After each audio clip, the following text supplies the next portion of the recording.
Hello and welcome to the webinar, What's New at Mural.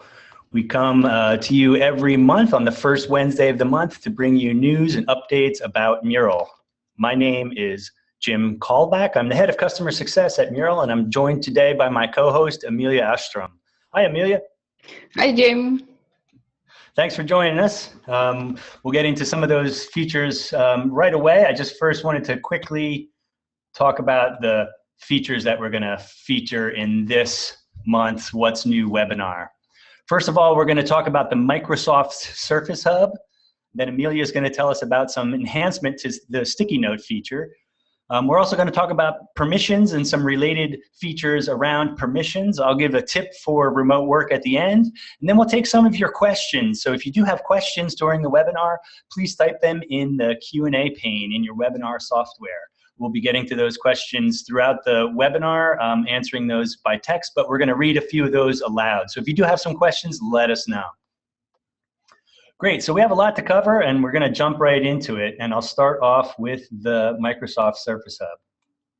So Mural lets your team work visually no matter where they are, even if you're not together in the same room. And most often, Mural comes into play with creative activities like design thinking and innovation, or even setting up an agile project. And typically, you do these types of activities on a whiteboard or flip chart with sticky notes. But when you're working digitally, we hear a lot of customers say that they miss the physical, tactile experience of brainstorming and creative thinking. And we get that, and we've heard you, and that's why we've been working with Microsoft for over a year to develop a version of Mural that works on the Surface Hub. Now, if you don't know the Surface Hub, it's a pretty cool device. Here in this image, you can see a picture of our colleague Mark Tippin using the Surface Hub with Mural. It's an 84-inch monitor with high-resolution graphics and an amazing touch response. So you really get the feel of a physical whiteboard, but with all of the advantages of working digitally. Now, to demonstrate this to you, I want to play a short video. But before I do, a couple of things to look out for in this video.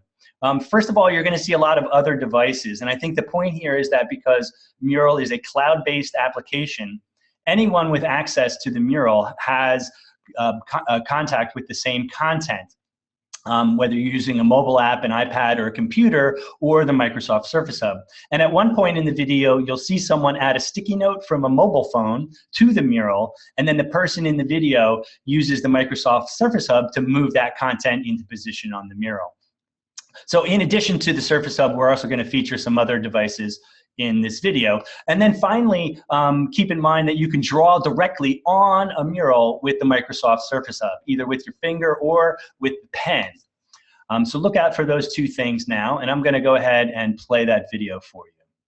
Just need to bring it up here and hit play.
So as you can see, using the Surface Hub replicates that tactile, physical experience of working with a whiteboard, but it's completely digital.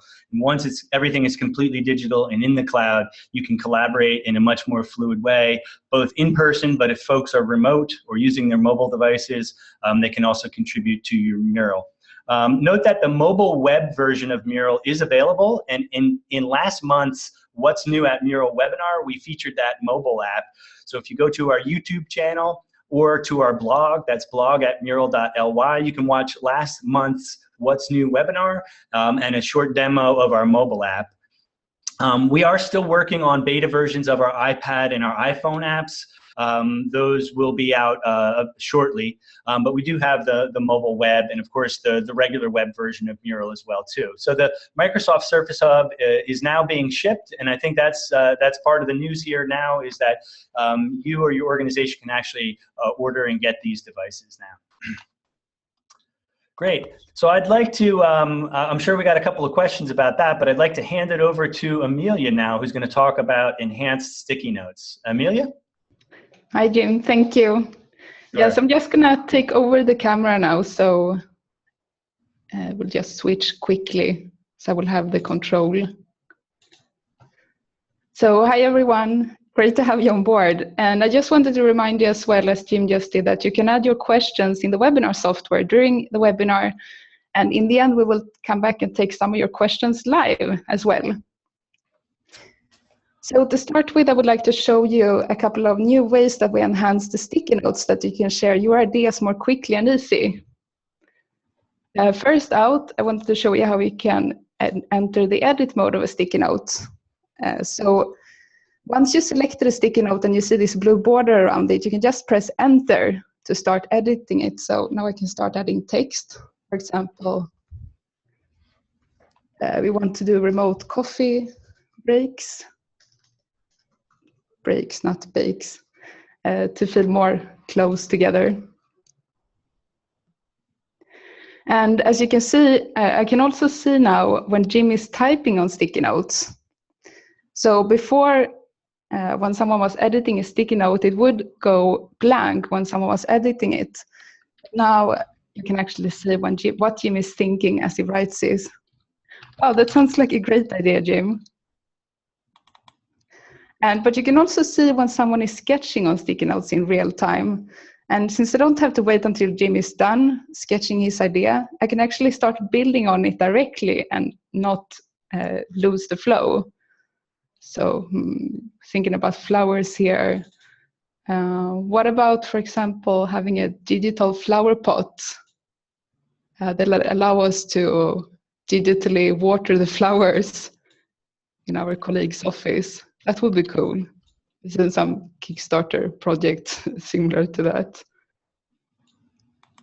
And while we're talking about enhanced sticky notes features, I also wanted to show you how you can get more information about who added the sticky notes.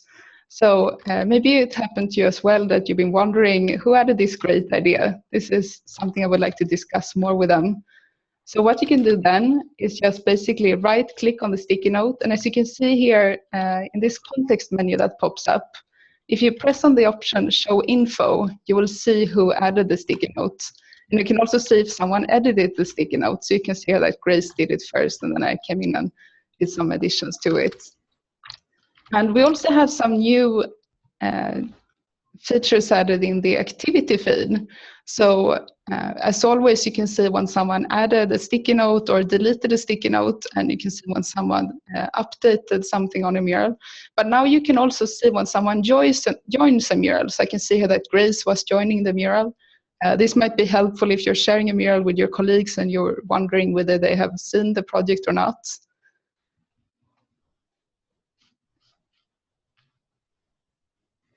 And I can also see when someone leaves the mural. So that's super helpful. What I can also see now is when someone is duplicating a mural. So you can see here that I duplicated this mural about an hour ago. So this also helps you to give more control over your content. And while talking about having control over your content, I wanted to share with you some new options that we added for your mural permissions. So this is a bit more about the security and privacy of your murals. But before I show the new permission options that we added, I wanted to talk a little bit more about the different levels of permissions that we have. So first you have your user account. This is your personal user account that you create when you join Mural.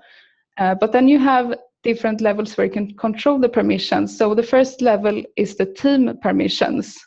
Then the second level are the rooms permissions. So inside each team, you can actually have several different rooms. And then inside each room, you can have several different murals. So you can also control the permissions on the mural level.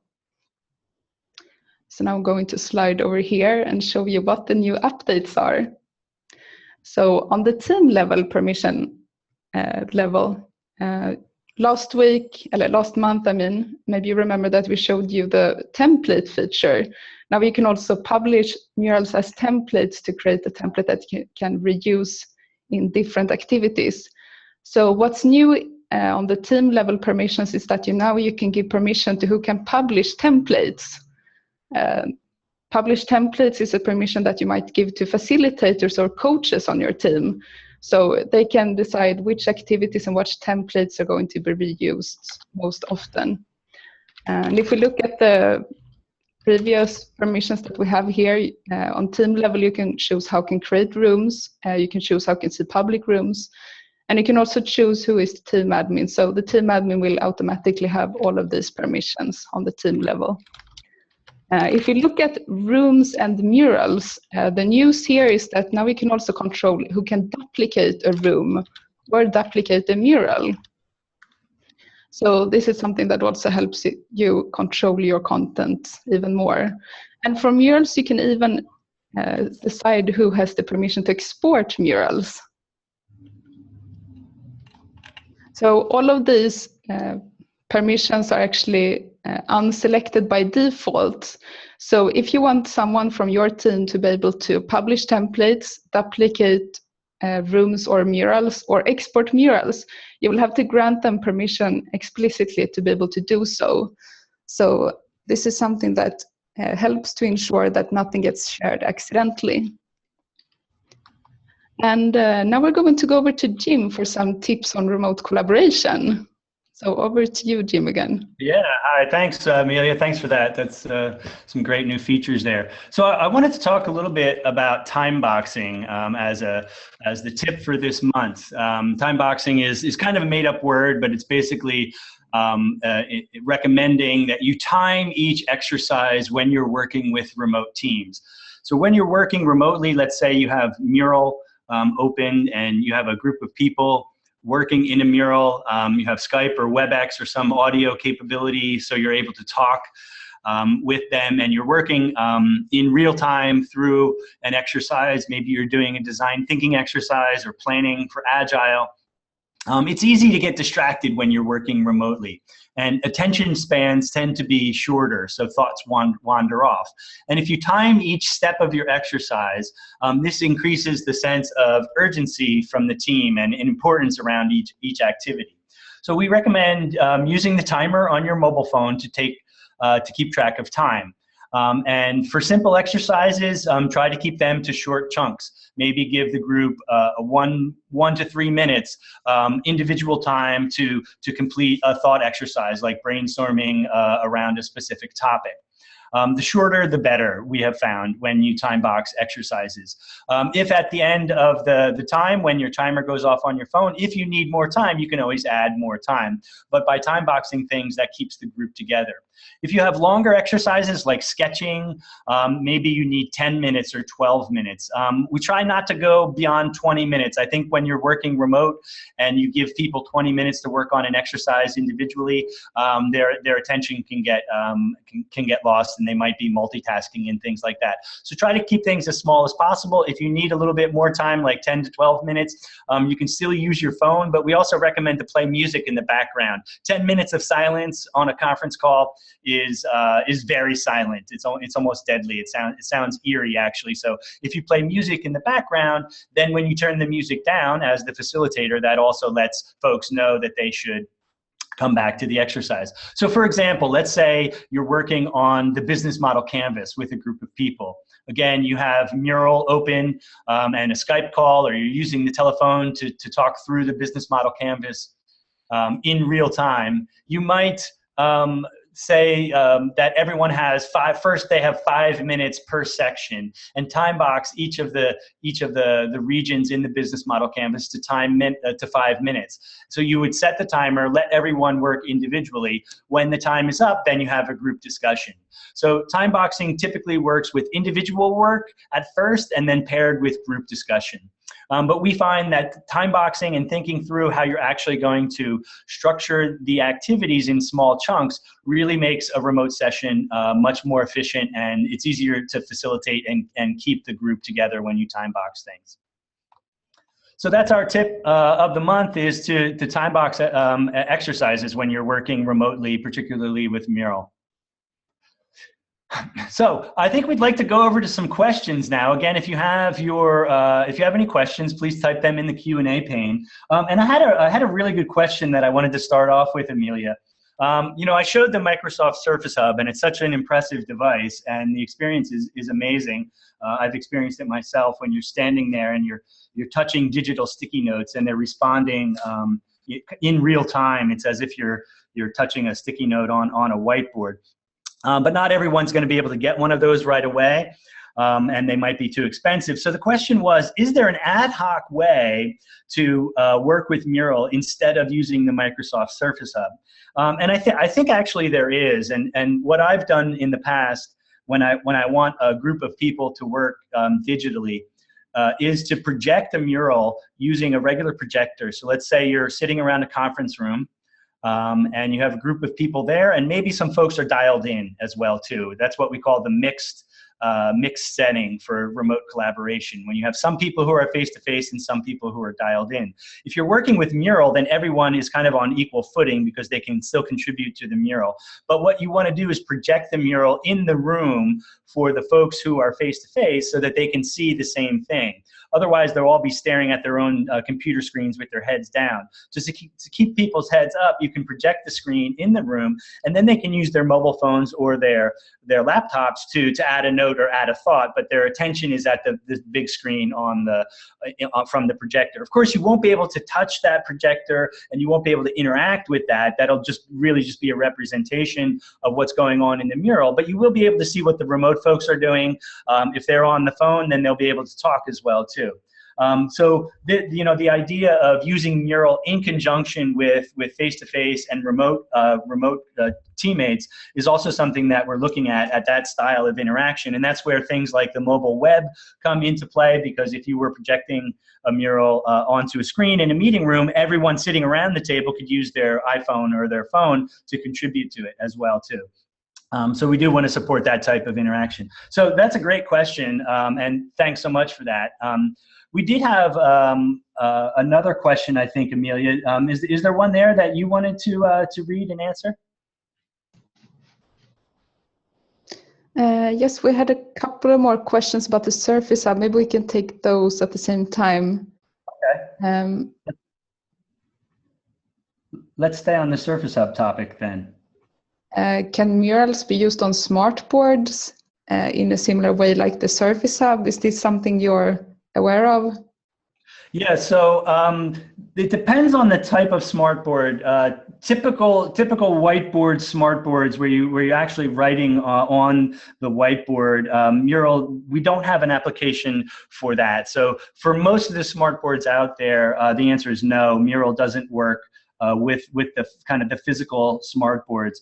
However, there are, I believe Epson has a product or a tool where you can project something on the wall, and it does motion detection. And I have seen Mural work with that. However, we're not optimizing for that, so the experience may be broken. We'll be looking into that in the future, but today we wanted to, if you hadn't seen it before, we wanted to introduce you to the Surface Hub, because we believe that's the best experience working with a large touch screen.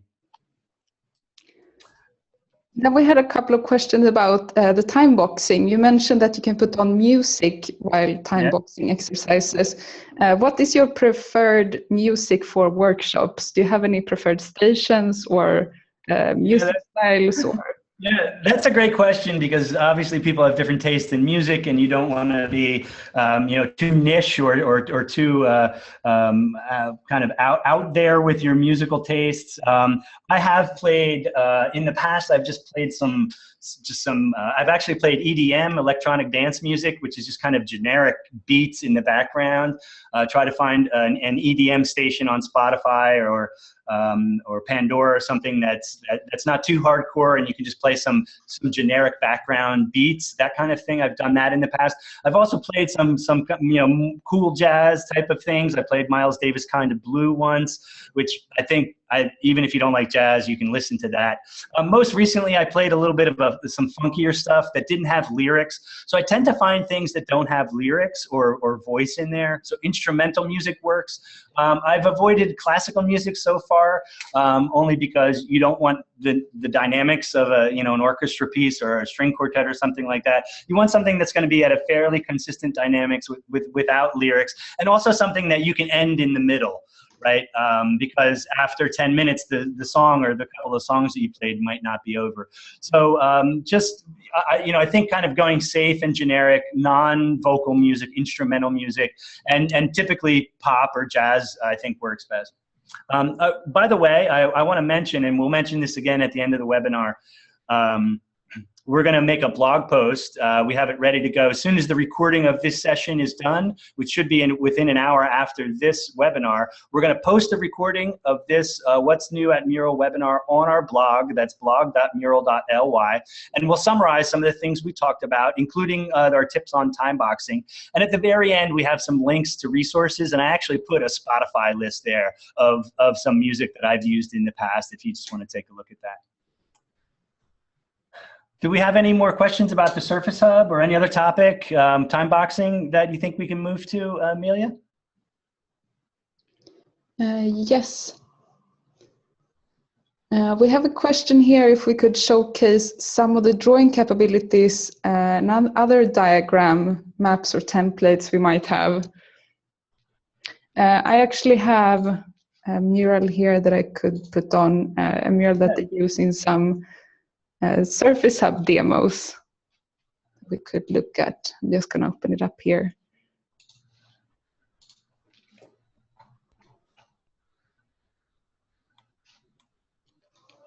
We have a couple of questions as well about drawing on other devices. Is there another way to draw in the mural besides on the Surface Hub? Yeah, that's a great question. So currently, Amelia is showing the web version of Mural right now, and the only way that you can draw in the web version, which is probably the point of contact that you're going to experience Mural first through the web, you can draw on a sticky note. So what you have to do is start a sticky note by either double-clicking or pulling it from the left-hand toolbar, and then there's an option to draw right on it there. And I did that before. Amelia's going to demo that right here. There's a little option in the upper left to draw, and you can use your mouse, or if you have a trackpad, you can draw using the trackpad. And right now that's limited to a sticky note. We hope to add drawing to the web soon. It's a little difficult with the mouse or the trackpad. So the other option is we have a Windows 10 app, and that's kind of a part of our development for the Surface Hub. We also created a Windows 10 app. So if you have a Microsoft Surface Pro computer like I do, you can install the Windows 10 app and you'd be able to draw on a mural with a pen. As I mentioned, unfortunately, our iPad app and our iPhone app are still in beta, but once those come out, you will be able to draw with your finger right on the iPad, and we think that's really where the drawing capability is going to be the most fluid and the easiest for you. The other way then is with the Surface Hub, and I think the example of Mural that Amelia has right here, you can see all those different drawings that were done right in the Surface Hub. So is there anything there you wanted to show us, Amelia? Yeah, I just wanted to show you the possibilities of using a Surface Hub or the background drawing especially If you upload images, for example, you can use the drawing feature here to point out details in the images or add more thoughts to the mural. You can also draw your own frameworks quickly if you want to. So I think this is going to be really exciting. Yeah. I also had some questions about how to incorporate offline sessions with online sessions. For example, if you created some sticky notes, like real life sticky notes on paper, what is your recommendation for how to bring those sticky notes into a mural? Yeah, that's a great question. We get that all the time. I need to write a nice blog post on that. It's a common problem that we have, and I think at one point in time we've probably all faced that, where we've been working face to face in a meeting room, let's say, and there are flip charts full of ideas. There are whiteboards with sticky notes that you want to capture. You may literally have to wipe that clean before you leave the room, but you want to capture that information. You know, Mural, obviously if you didn't start out using Mural, if you didn't start digitally, then you have the logistical problem of getting that offline information into a digital format. And typically what I've done in the past is you type up the information, right? You simply record it, and then it might be in an email or on a spreadsheet, and you have all of the sticky notes or the ideas that people generated in different categories in some other document. And there's something unsatisfying about that, because the visual nature and the collaborative nature of that face-to-face session that you had in real life is kind of lost, and it's reduced to a simple text list. There are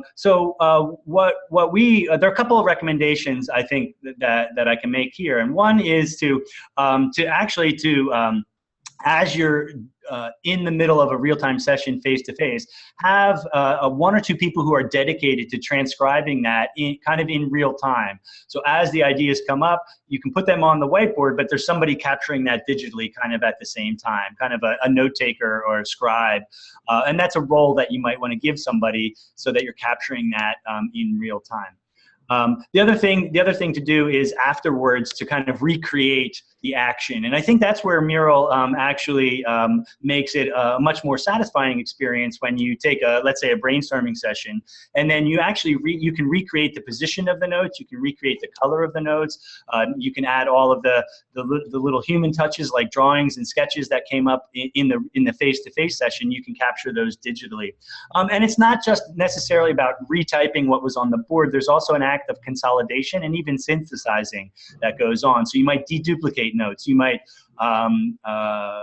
kind of shorten them or rewrite them so they make sense. And of course, once everything is captured in Mural too, you don't have that problem of handwriting where you can't read other people's handwriting and things like that. Another option is to actually take a photo of your offline session and then incorporate that into a mural. Because Mural is multimedia, you're able to add images and links and documents in there. So you can actually include the recording, the photo of your offline session in a mural, and that allows you to then continue adding to it as well too. Because very often we do that. We take photos of whiteboards, and they tend to get lost or not looked at again. I think if you include that in a mural that has more of the context of the session around it, and then treat it as a living document, that's a shortcut to transcribing everything. We also have we've had an app in the past that actually recognizes sticky notes, and 3M has an app that does that. When you take a picture of a board that has sticky notes, it'll recognize the sticky note and digitize those into individual images.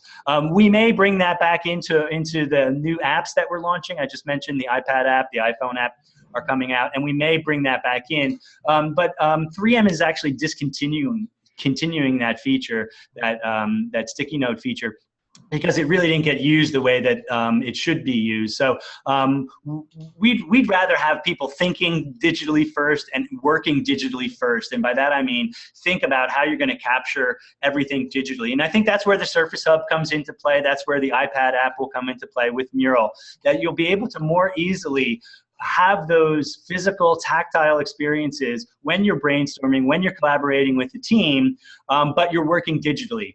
And the advantage there is It's then shareable, it's archivable, it's distributable. You can copy it and duplicate it. You can loop in people from who are around the world, or loop in people who weren't there asynchronously as well too. So thinking about kind of the best of both worlds is really where we're headed. So thanks, Amelia, again for joining me and co-hosting this session. Thanks, everyone, for joining. We'll be back next month at September 7th at noon Eastern Standard Time. That's 9 Pacific Time, or 5 p.m. in the UK, or 6 p.m. in the rest of Europe. We come each month, and we're going to bring you some new updates on Mural. We're happy to answer your questions here live, but we'll also give you some tips and some other information about what's going on at Mural. Again, if you go to our blog after this session, that's blog.mural.ly. Within about the next hour, we should have a recording of this session along with a summary of everything that we talked about. So you can go back and share this out with your colleagues. If you do want to learn more about Mural, we also recommend going to support.mural.ly. We have some new training videos, some tutorials there that you can take a look at, as well as some help articles, support articles on areas and frameworks and permissions, and some of the things we talked about today as well too. So thanks again, Amelia. It was great having you. Thank you, Jim. We had a couple of questions we didn't have time to answer live right now, but we'll get back to you afterwards. Yeah, great. So again, thanks everyone. Thanks, Amelia, for joining, and we'll be back next month. So with that, we'll end the webinar. Thanks, and bye-bye. Thank you. Bye-bye.